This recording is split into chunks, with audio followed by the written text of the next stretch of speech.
Front Stoop, what's poppin'? It's your boy. And I'm here with Tony Crow. I'm here with Savvy D. And look. Oh, my bad. That's the wrong thing. There we go. Okay, we good. We're here with Savvy D. We're here with Tony Crow, ladies and gentlemen. And we're going to break down Donald Trump's economic empowerment plan for Black America. And I want to know how you feel about it. I don't know if you got a chance to look at it. But we're going to break it down for you so you know what's in it. And we'll talk about it a little bit. We're going to come back and have another show where we really analyze it and go into depth as far as some other things and compare it to some other so-called plans for Black America. The only people, though, like Tony Crow just said, the only people that really should have a plan for Black America is Black Americans. Yep. Okay, but we're going to get into that. Today, we are going to break down what's in it. And then we'll talk about it a little bit. And then we're going to, have a couple more shows where we go a little bit deeper and talk about some of the issues that we would like to see either one of these candidates address. All right. So before we even get going, Savvy, Tony, man, just say, if you want to just say what's up real quick, tell us, some brief thoughts real quick, and then we'll jump right into it. Because in about 45 minutes from now, the vice presidential debate is going to jump off, and I want everybody to go ahead and jump into that. So this is a nice warm-up. I let Tone get the last word on the intro. I'm going to just say, folks, no matter who you like or what you like, always think critically and question stuff. All right, always read things for yourself. Always see for yourself and see how you feel about it. And then ask yourself, do I have faith in so-and-so or this entity to execute these things as promised in my interest? And that's all I'm going to say now. T. Crow? Nicely said. Shout out to the chat. What can I say? I wanna get into the details and break it down. And hopefully we could come to some consensus and get out there and vote and make a right decision. Yeah, because listen, ladies and gentlemen, this isn't about, whoever's joining us, I'm glad you're joining us. This isn't about trying to push this platinum plan or not push the platinum plan. It's just about making sure that we know what's out there. You know what I'm saying? Because for too long, Black Americans, how many people, I can guarantee you can go up to somebody that you work with, a Black person you work with, and say, hey, have you heard about Donald Trump's economic empowerment plan for Black America? And they will say no, right? Whether or not they like Donald Trump or not, that's not the point. It's just about being educated, and thinking critically, like Savvy said, about politics, about people's solutions, and what needs to happen, right? So let's go ahead and let's get into it. We're going to go through this thing line by line, man. We got 45 minutes, so we got enough time. We're going to start right out from the beginning. It's called the Platinum Plan, and we're going to look at President Trump's pillars. And I'm going to read it out so that you guys can check it out, so you guys can hear it. So it starts off with 4 pillars: opportunity, security, prosperity, and fairness. So with opportunity, he says, by achieving historic employment levels for Black Americans, as well as increasing access to capital for new businesses, President Trump has been committed to ensuring all Black Americans can achieve the American dream. That's opportunity. For security, he says, by signing into law the celebrated First Step Act, and I'm pretty sure we can go into a deep discussion about the First Step Act, President Trump has brought common sense criminal justice reform to the American people for the first time in decades, while ensuring that our streets and communities are safe for families and business owners. Then he goes into prosperity. As the first president to provide long-term funding to historically Black colleges and universities, the administration continues to seek immediate and generational advancement for Black Americans. And then he goes into fairness, his last pillar. As demonstrated through its actions to initiate investment into opportunity zones, as well as address health disparities, wage gaps, and necessary education reforms, President Trump works every day to advance a fair and just America for the Black community. And we're going to follow this up with his promise for the next 4 years. This is his promise to Black Americans for the next 4 years. His promise is to increase access to capital in Black communities by almost $500 billion. 3 million new jobs for the Black community.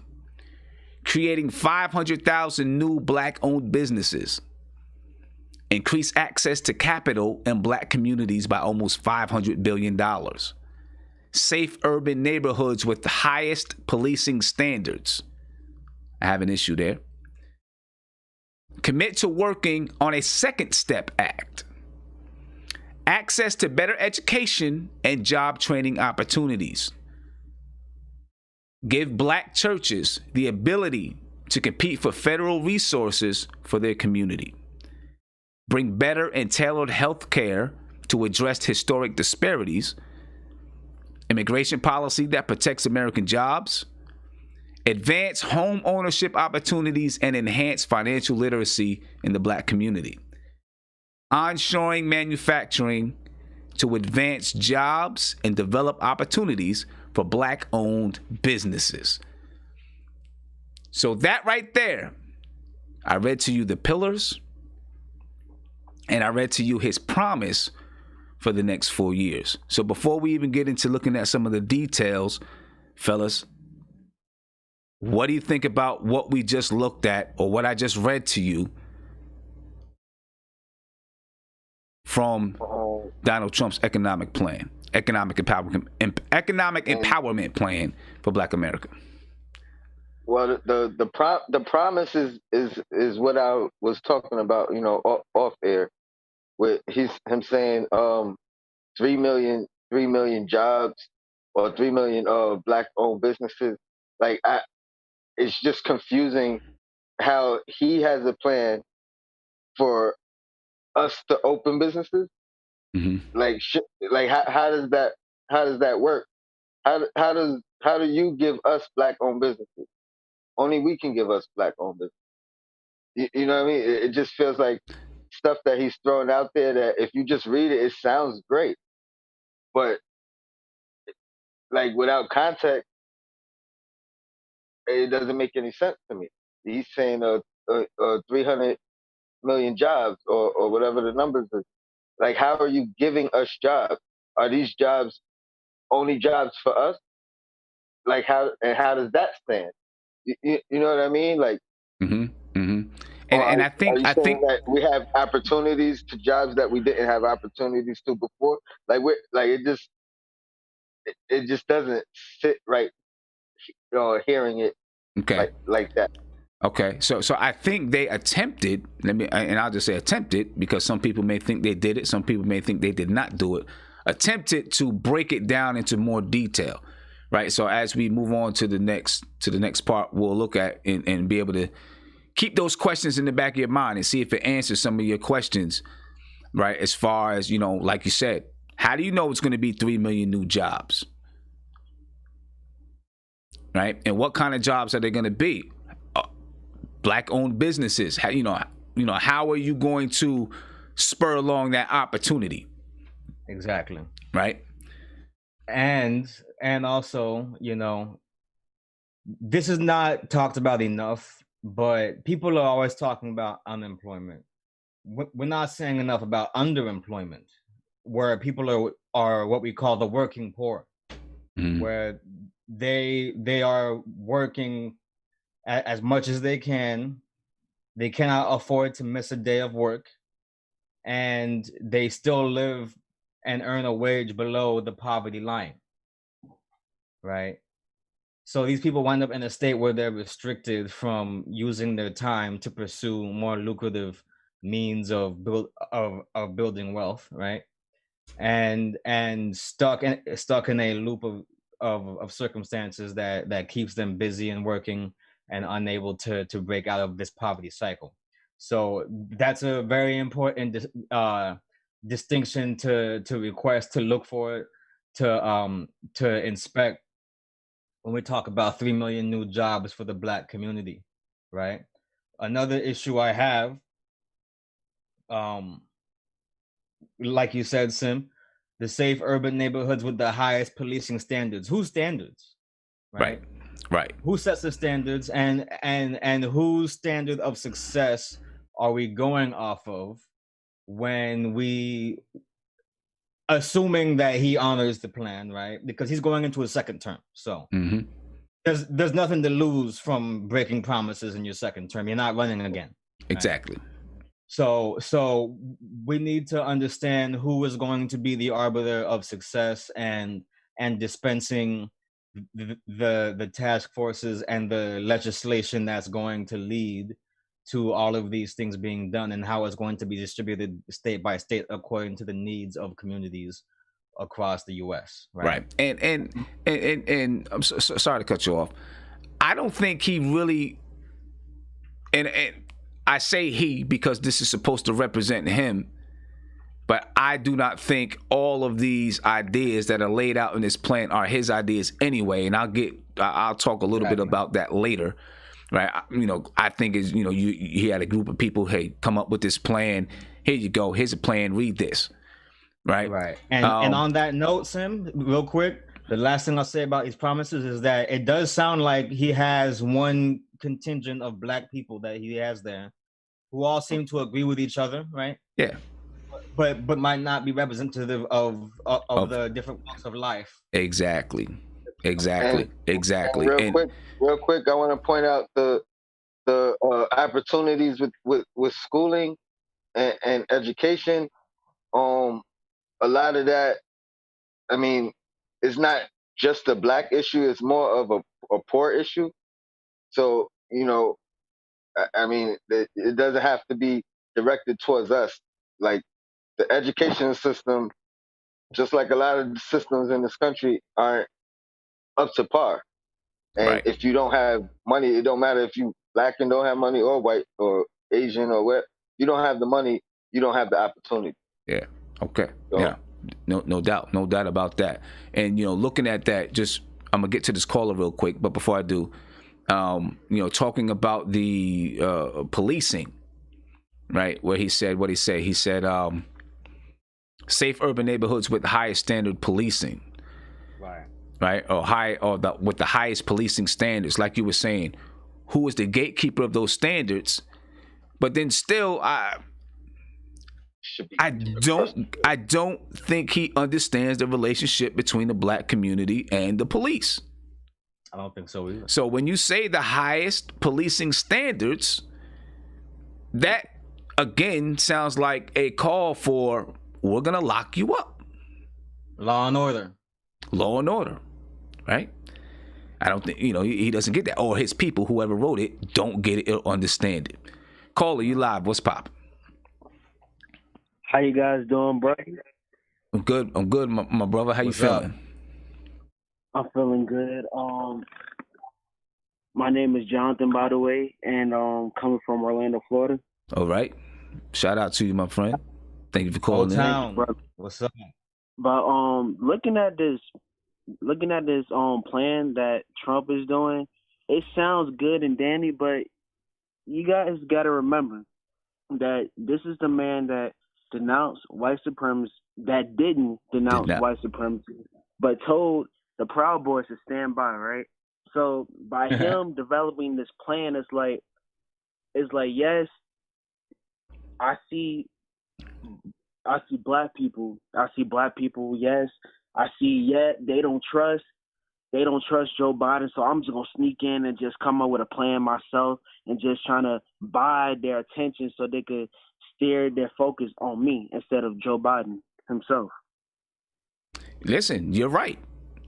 That's exactly what he was trying to do. He unveiled this plan a couple weeks ago when he went to Atlanta, right? Obviously, when he went to Atlanta. he unveiled this plan. And the whole idea behind this is I'm going to put something out there to make black people say, oh, look at this. I want to try to vote for Trump. Right? That's the whole point behind it. I'm going to continue to go deeper into it, but I agree with you. I do not feel it's genuine. True, but also, brother, you remember that debate that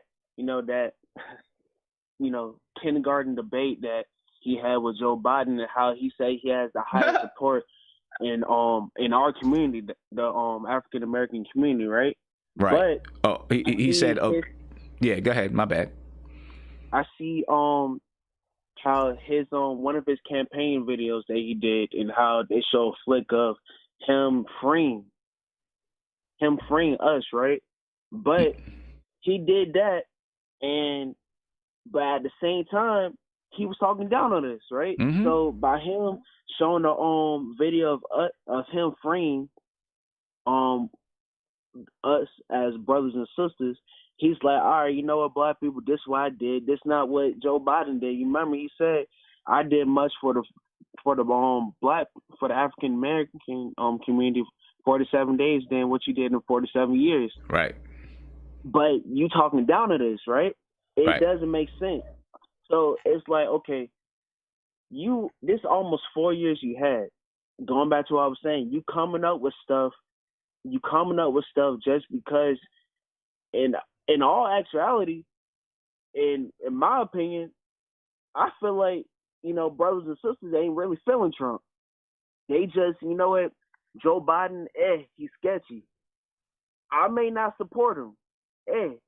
He's not bringing a little something to the table. We hearing him, but is he gonna do it when he become president?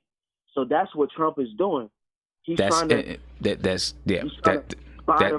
exactly what he's doing, man. Hey, I appreciate your call. I'm gonna get into, because I know people want to get to this debate, so I want to make sure I get into the details of it and take some more calls. I appreciate you calling in, man, and we're gonna have a lot more conversations like this, so stay tuned. Yes, sir. Appreciate you, bro. Appreciate it. So let's get into some of these details, right? Because look, I think I forgot his name, but I think he hit on a lot of stuff, and we're gonna talk about some of it a little bit later. But let's go into some of the details. All right, so let's talk about the Black economic empowerment and access to capital. All right, so this is one, and like I said, you can download the entire plan. The link is in the description. But this is one big bullet, right? You got four big red bullets, and then some details underneath it. So Tony, after I read this off, there's two parts to it. Let me know if this answers any of your questions. You have the Black economic empowerment and access to capital. Jobs, jobs, jobs. Number one, reach even greater levels of historic employment and wage growth for the Black community set in 2019, so that anyone looking for a job gets one. Already, there's some issues with that for me, but we'll keep going. Seek infrastructure funding that will lead to widespread growth in the annual $500 billion federal contracting opportunities. So if you know what those federal contracting opportunities are, a lot of the work that the federal government does, they contract out to private companies. Right? So they say, to seek infrastructure funding that will lead to widespread growth in the annual $500 billion federal contracting budget. But it doesn't say keep a piece of those contracting opportunities for Black-owned businesses. Okay? Bam. It doesn't say that. All it says is to seek infrastructure funding. You need to, if you're talking about, you were asking the question about how are you going to open up these job opportunities for Black-owned businesses or create Black-owned businesses. There you go. That's what it should have said. Reserve $100 billion for Black-owned businesses or whatever it is, right? Grow minority-owned businesses with additional tax cuts to stimulate hiring and investment. That to me sounds like that when he says grow minority-owned businesses with additional tax cuts to stimulate hiring and investment, sounds like an excuse or an opportunity, right, to create more loopholes. To create more loopholes, okay, for taxes and businesses to capitalize on. And also notice he says grow minority-owned businesses, not black-owned businesses. Minority-owned businesses, right? So this could be anybody who is not a part of the majority. Exactly, anybody who has. So this is not addressing black problems specifically. Right. That could be anyone who has an inkling, and not that I don't have a problem with, there being opportunities for minorities. I don't have a problem with that at all, right? I don't think any of us do. But when you say this is to address black economic empowerment, then I do have a problem with it. Okay, you feel me? Because it's not black, right? Encourage onshoring and development of domestic manufacturing to increase supply chain business development and employment. Again, nothing specific to black economic empowerment. Right, that's very general, and something that he's been doing. That's just good for America, yeah. You know what I'm saying? That's just good for America. All right, I don't have a problem with it, but I'm just saying, if you talk about black economic empowerment, that's just kind of broad and is good for everybody. Examine barriers to employment, including fees, occupational licensing, arrest record inaccuracy, and expungement. Okay. Increase activity in opportunity zones, including benefits for local hires. All right, there's the whole thing about opportunity zones that, we're not going to have time to really dive into that today, but we can dive into that a little bit later on about those opportunity zones. Okay, invest almost $20 billion toward broadband and internet access to create job opportunities, improve classroom connectivity, and the ability to utilize telehealth services. Does that impact? I mean, that can impact, like you said, Tony, that can impact any community that lacks money, opportunity, access. That's for any community. Right. And it might not even be in a community that lacks anything. It could be a very affluent community. And hey, because our lawmakers and our representatives come from this community, they're going to make sure that some of it gets allocated here. Right. And so anything so broad that does not specify that it is for black communities and people can easily be like trickle down economics. Where exactly. It's like, yeah, I agree. Don't worry, it'll get to you. I agree. So now maybe this answers your question a little bit better. Fueling access to capital for black-owned businesses. Okay, fueling access to capital, money for black-owned businesses. Okay. Number one, increase opportunities for small business lending and technical assistance through community development financial institutions in order to grow business and state generational wealth opportunities with over $400 billion in lending. So, you're going to increase opportunities for small businesses. Are these black-owned small businesses or just small businesses? Right? And you're going to increase those opportunities through, community development financial institutions. Are these black-owned financial institutions? Exactly. All right. So I have questions about that. Are they black-owned, or are you just going to take a white-owned financial institution and say, now give these black people some money? It doesn't work that way, right? You need people that understand the ills of the community. Or we get this tax write-off. Exactly. Examine alternative ways to build credit, including rent, utilities, and phone bills. All right. Okay. I think there has to be, not just examining alternative ways to build credit, but you've got to have some credit repair. You've got to have some financial literacy. They do mention financial literacy. That was mentioned earlier. Now, make the Minority Business Development Agency permanent. Appoint its leader to the Assistant Secretary of Commerce level. Create a sub-office of African American Affairs and engage with the private sector advisors to ensure real-world plans and solutions. This right here, I think it needs to be in more detail, right? So that people understand what the Minority Business Development Agency is, right? So it needs to be in more detail so that, folks can really understand what that is. In this kind of language, people aren't going to understand it.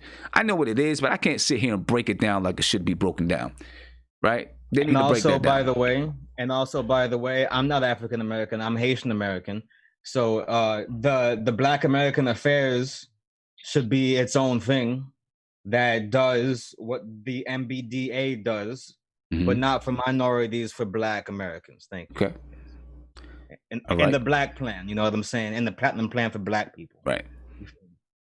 Okay, so next one. Increase the number of Black-owned contracting businesses, financial services entities, and private equity investment funds through regulatory reform and up to $40 billion in government funding alongside traditional private investment. Okay. This here, listen, your business people are going to understand what it's saying. Yeah. Your everyday general person is not really going to understand what that is. All right. Absolutely. These things need to be broken down in more detail so that people can understand and be able to, they can get a grasp of it.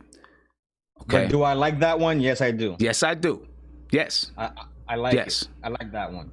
But it needs to be broken down so that people understand what that is. And of course, we're going to talk about are these things, are these things that are really going to be done. But I do like that one. Right. Right. It goes back to, we were talking about the federal government, contracts with businesses. Increase the number of Black-owned contracting businesses, financial services entities, and private equity investment funds through regulatory reform. Right. What is that regulatory reform? Got to get into that detail of what that regulatory reform is. You know what I'm saying? But these are some other things that, we can go into detail as we go, as we break this down further in other shows. Advanced lending relationships with financial institutions, particularly those businesses who weren't able to participate in PPP. PPP was the pandemic funding. Okay.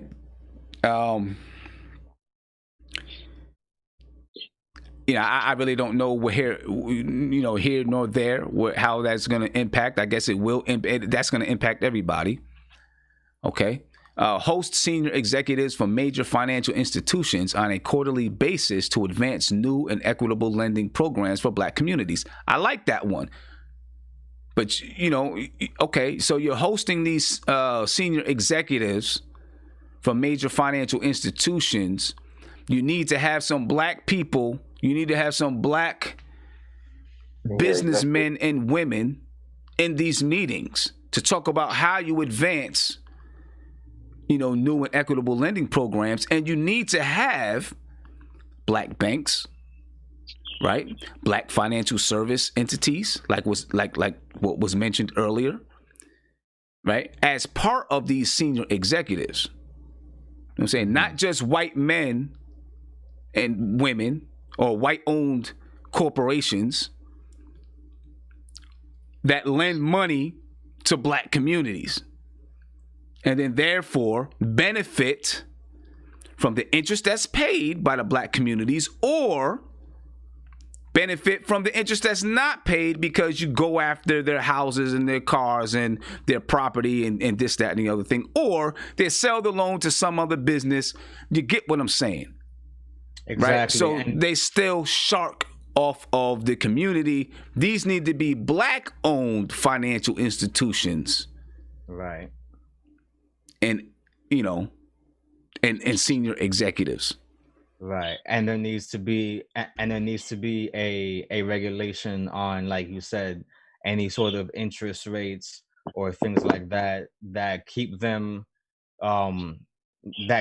equitable to rates that are given to white people, which is why this element, just like the element of criminal record inaccuracies and checking background checks and being able to dispute those 2 points and this one, sound like watered down versions of what is presented in the contract with Black America proposed by Ice Cube as well. Yeah, So. and we're going to break that down as well. So, we're going to break that down, and then we're going to compare the two. So, for those of you who are interested in these things, stay tuned.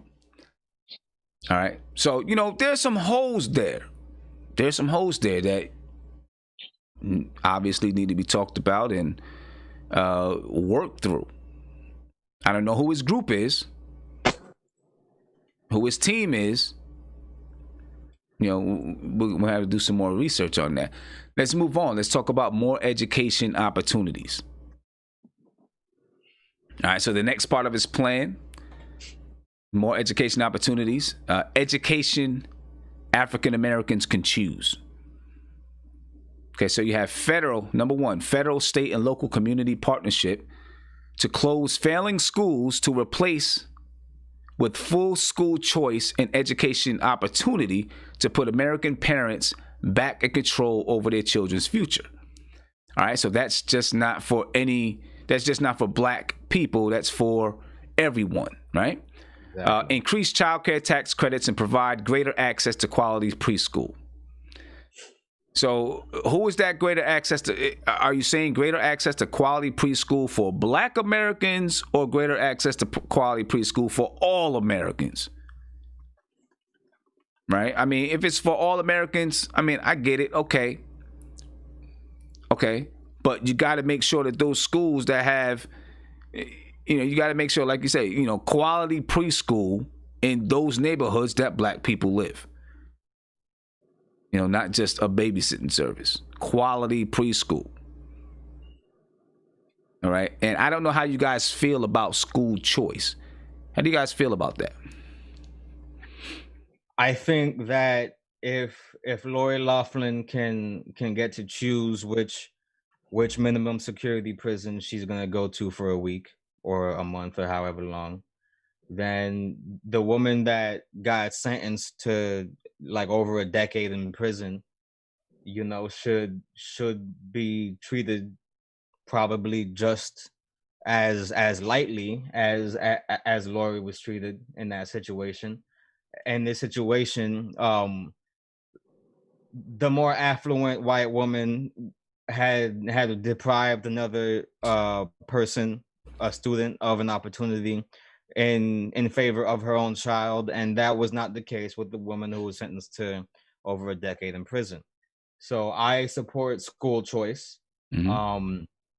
I think we wouldn't need to have such a battle for that right to choose if we could be empowered to improve our own schools and have schools that get the proper tax allocations that they need. And so when you look at how property tax is tied in with school funding, mm-hmm. I think it becomes pretty clear that what we need is an accompanying tax structural reform that will set these funds in route to where they need to go in the first place. Right.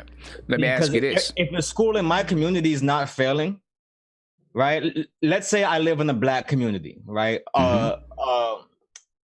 A middle class Black community, and my school is not failing in that community, is doing well. What is my urgency? What's my impetus to send my kid across town and wake them up 2 hours earlier than every other kid so that they can have this long ride across town to go to school with the white kids who are going to treat them a certain way? No, right. I get it. And let me ask you this.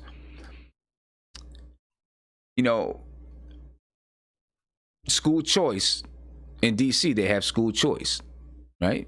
You fill out an application. If you get accepted to that school, your parents, depending on your distance from the school, your parents probably have to provide transportation. If not, then, you'll be able to get a ride to school, through a bus or whatever. Right. But how does it, if you're going to have school choice, you're going to have some kids who live in neighborhoods where parents, maybe they get that $9,000, $10,000 of a voucher where they can apply it to go to this school or that school, but then they can't get them there? How do you resolve that transportation issue? Because if they can't get them there, then it's like, well, you can't go to that school. It's too far out. You got to continue to go to a school that's in your neighborhood. And does it keep it primarily the same? Because that transportation issue is a tough one. It's major. A lot happens en route to anywhere. And then, so structurally, there's a lot of things that you got to try to put some things in place. I don't know what. I don't have the answers, right? Because then you can have these white schools that say, well, we're going to pick and choose the black kids, these certain black kids, and everyone else we're going to deny, and then these other black kids got to try to get into these competing schools in their neighborhoods that may not be as good, and further boost the reputation of these other schools in these other neighborhoods. Because now, not only do they have all the white kids, but now they got the higher achieving black kids, so that they can boast and say, yeah, we're diverse, this, that, and the other thing. So there'd have to be some more structural pieces put in place, I think, to help with, for transportation. And Tony, I think you're muted, to help, with transportation, how to not encourage further separation. You know what I mean? Hey, man. Exactly. Hey, can y'all hear me? Yeah, Freeze, we can hear you.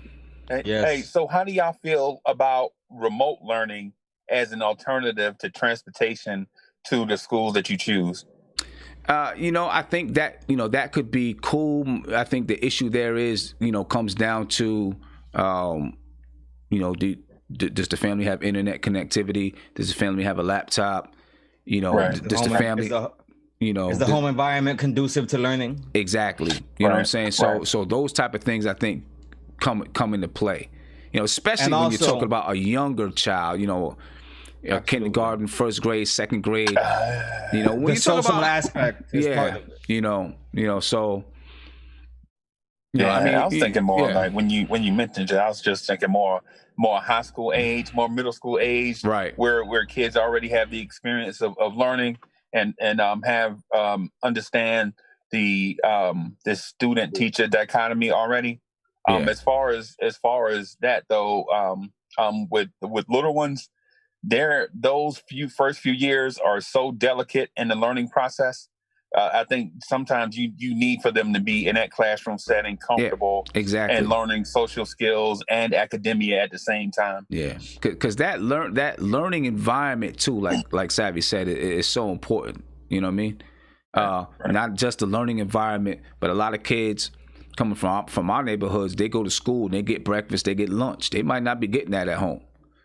Right. You know what I'm saying? So there's a lot of things to consider, when you're looking at that home schooling option. Let's continue to look at the education opportunities that they mentioned. Got about 10 minutes before the debates begin. It said education African Americans can afford. Continue to protect the vital role of historically black colleges and universities. Spur innovation ecosystems by connecting minority institutions with the federal government's broad range of scientific and engineering research and development.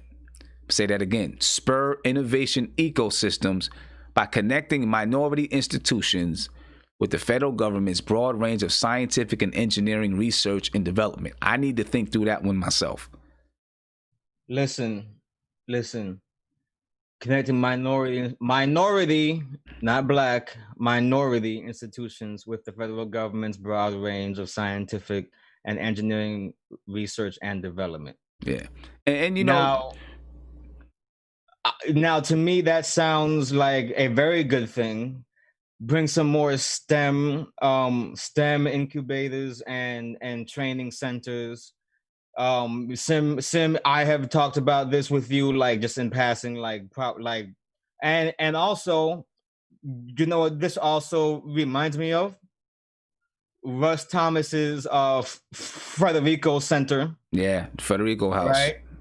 Yeah. Federico House, where kids can learn new skills that will help them for the future of what the industries and the workforce will be demanding from them. Yeah. Because what we don't want to do is have a bunch of nice ass schools that teach people how to do jobs that are going out of demand. We need to be ahead of the curve. Now that sounds great and everything, but minority is my problem, you see, because I don't have a problem with minorities. That word appears 4 times in this document. But when you're having a contract with Black America, that is not the time to apply things liberally in a inclusive. Exactly. And have not been included. Right. And the thing is, your policy, the actual policy that you write that goes into the law books, right, can say minority. But when you're addressing Black America, say by connecting Black institutions. Exactly. Right. Now the policy can say, when a policy goes into the law books, it'll say minority. Right. Right. But when you're addressing us, talk to us. And this, I feel like, is just evidence of the perception of certain sections of white America that look at anybody non-Black as being sort of akin to each other. Right. As if we don't have our differences with other minority groups. And so for things to be allocated in such a way that would allow for a level of competition, let's say, for these resources that are being given, then that leads us to having to deal with strife into community, right? Mm-hmm.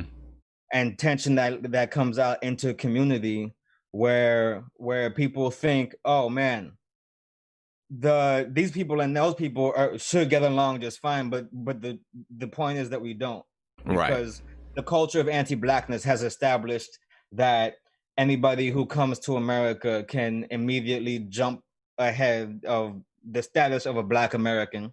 I hear you. Because their skin is closer to whiteness, you see. Right. No. So that's what the core. I agree with you 100%. But STEM for the community is good. STEM is always good for the community. Right.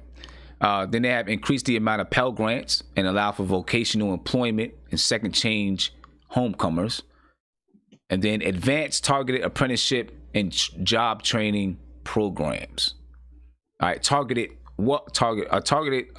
to what? Like you said, are you talking about an apprenticeship for jobs and job training for jobs that will no longer exist in 10 years? You know what I'm saying? What are you targeting? Where are you trying to push African Americans to work? You know what I'm saying? Exactly. Like we've got to be watching that, because that, all of these things have ramifications going forward in the future. Of course, he talks about better and cheaper health care, right? And you already know that there's going to be things in here that allude to the demolition of the Affordable Care Act, right? Absolutely. So he says, affordable care you can trust. And I'm going to read through this quickly. Reduce costs and improve access to quality health care through HRSA. Deliver real price transparency so you know the costs before care is received. Opportunity to be in charge of your own health care and choose your own doctor. Eliminate long-standing health care disparities. Investments into the causes and cures of kidney disease, high blood pressure, diabetes, sickle cell disease, maternal mortality, and other diseases that disproportionately affect African American populations. I really like that one. Okay? I do too. Increase access to telemedicine and innovate technologies to empower patients with flexibility and tools for better health.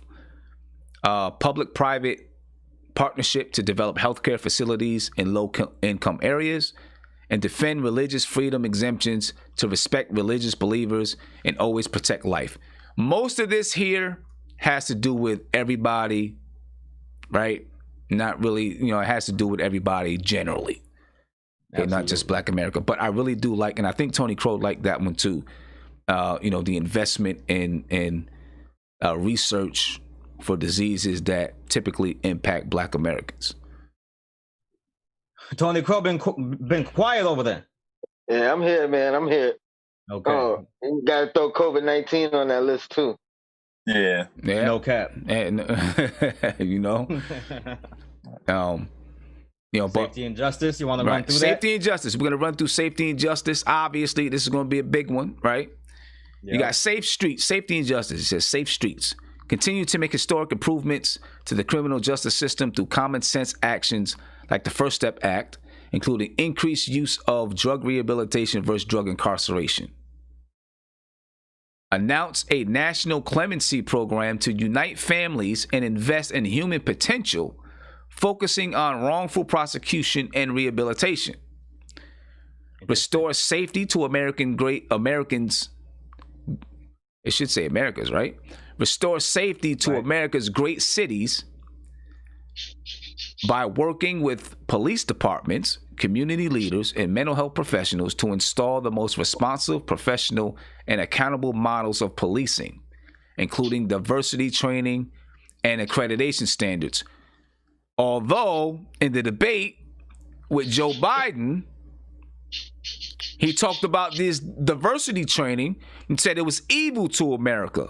He said diversity training was implanting sick and crazy ideas in the mind of police officers and law enforcement across the country. As if they weren't already there. Right.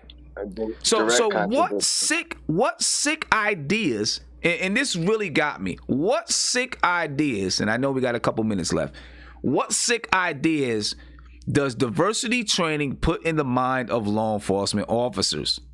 Right? What sick ideas are these? That's I was like, what?